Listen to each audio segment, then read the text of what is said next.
All right, in the previous sections, we were looking at functions for the first time and making the connection between an equation and a function and some function notation.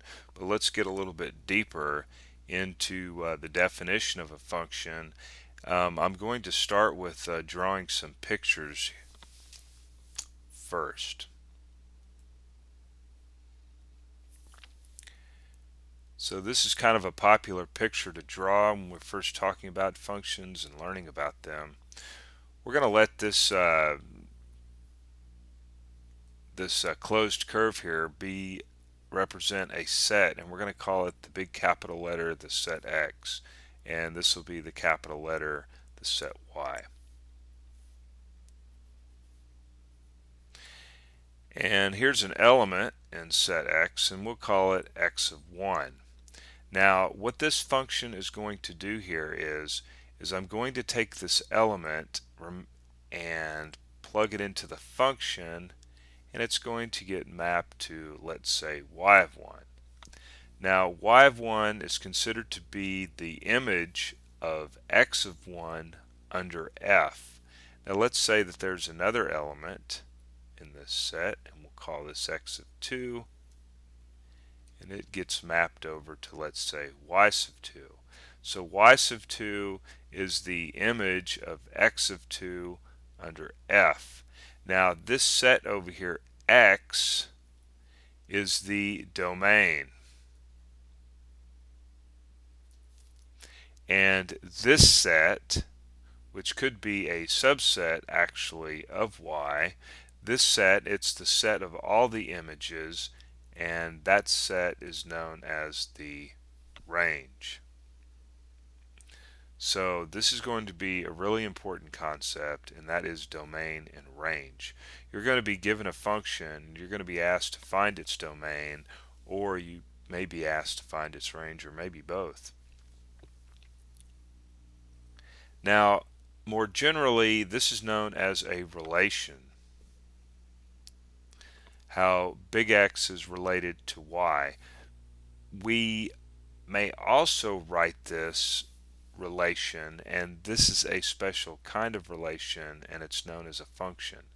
So our relation is a set of ordered pairs.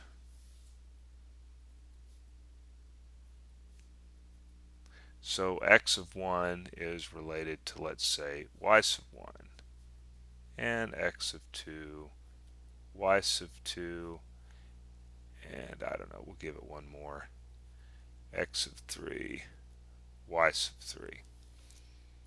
So this set right here is a relation, but it's a special kind of relation. This relation is called a function. However, if we had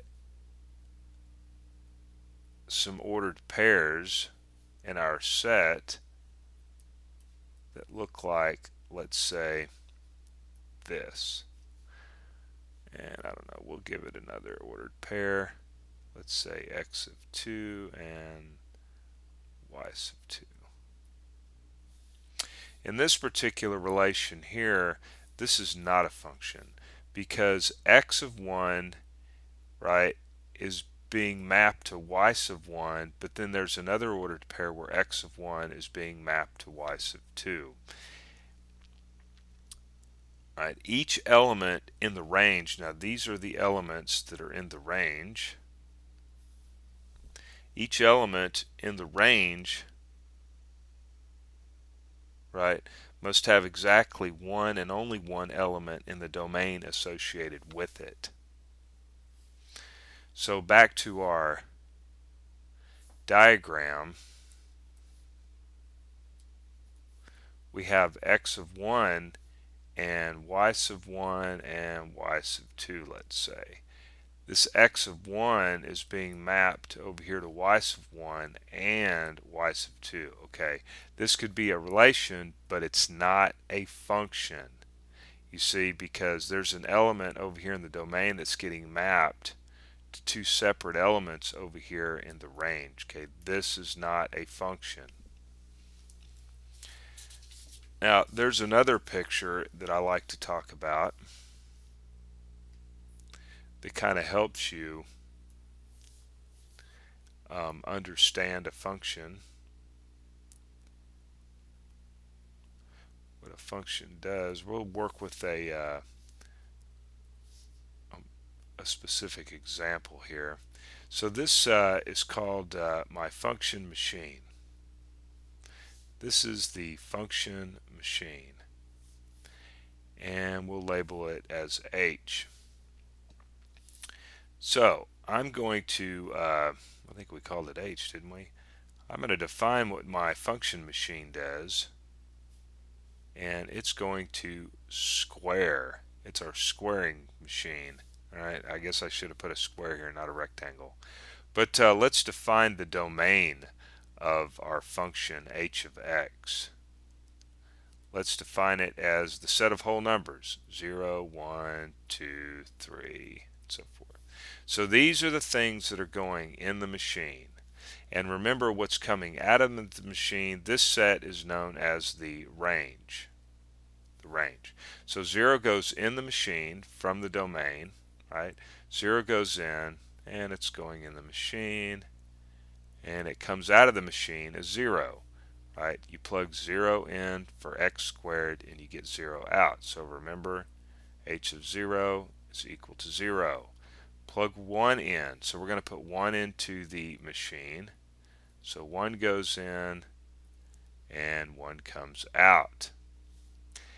And we could say h of 1 is equal to, so 1 squared is 1. Plug 3 in, so 3 goes in, and some stuff is happening. 3 is not liking it.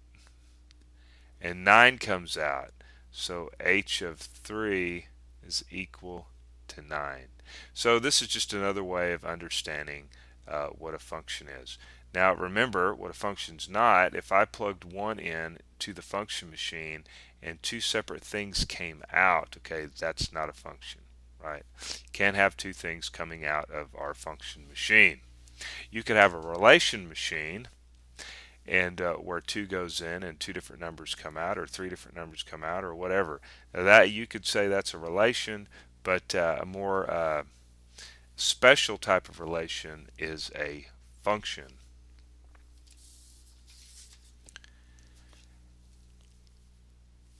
And I think I'm just going to end it there.